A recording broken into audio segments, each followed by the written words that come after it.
అందరికీ నమస్కారం.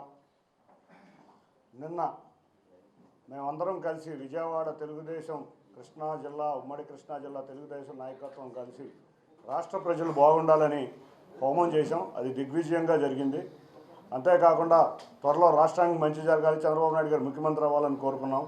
తప్పకుండా ఆయన అవుతారు. గత కొద్ది రోజులుగా మన స్థానిక ఎంపీ కొంచెం మతి భ్రమించి ఇష్టం వచ్చినట్టు మాట్లాడుతున్నారు. వారికి ఓటమి భయం పట్టుకుంది. ఆ ఓటమి భయంతో ఆయన ఏం మాట్లాడుతున్నాడో ఆయనకే అర్థం కావట్లేదు.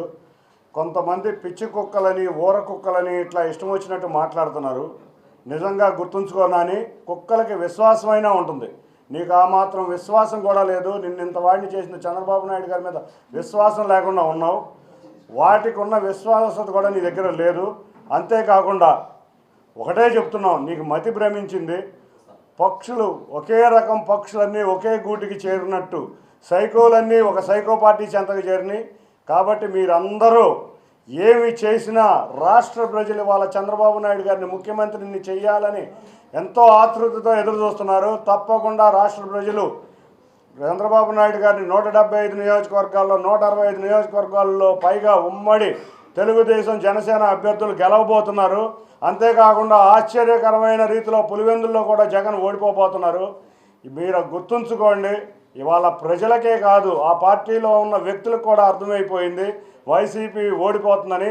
అందుకనే ఎవరికారు వేరే దారులు ఎదుర్కొంటుంటే నీకు మతి భ్రమించి నువ్వు నీ పక్షులు నీ రకమైన పక్షులైన అందరూ ఒకే గూటికి చేరారు కాబట్టి నువ్వు ఇష్టం వచ్చినట్టు మాట్లాడుతున్నావు.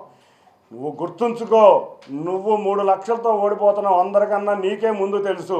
నువ్వు అనుకున్నది నువ్వు నీ ద్వారా మళ్ళీ నువ్వు ఎదురుగా ఇది చేయటం నీకు అలవాటు. పోయినసారి పీఆర్పీలో కూడా చేసావు. నువ్వు ప్రజలు మా తెలుగుదేశం పక్షాన ఉన్నారు, ఘన విజయం సాధించబోతున్నారు. 7 నియోజకవర్గాల్లో ఇవాళ ప్రజలు తెలుగుదేశాన్ని జనసేన అభ్యర్థుల్ని ఎన్టీఆర్ జిల్లాలో గెలిపించబోతున్నారు. నీకు ప్రజాకోట్లో తప్పక శాస్తి జరుగుతుంది. ఇక జీవితంలో ప్రజా జీవితంలో నువ్వు మిగలవని గట్టిగా హెచ్చరిస్తున్నాను. Thank you.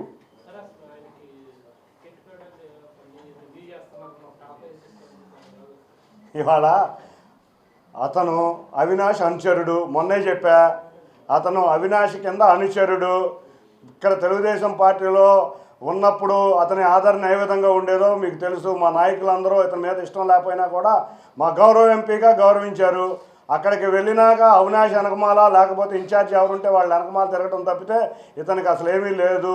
ఇతనికి టికెట్ కూడా ఇస్తారని మాకైతే నమ్మకం లేదు. మొన్న జగన్ యొక్క చర్యలు చూస్తే ఇతని టికెట్ వచ్చే పరిస్థితి కూడా లేదు. అదే చెప్తున్నా, ప్రజా జీవితంలో ఇతను కనపడ్డు, ఇతనికి మతి భ్రమించింది, ఇతనికి పిచ్చెక్కి మాట్లాడుతున్నాడని నేను చెప్తున్నాను.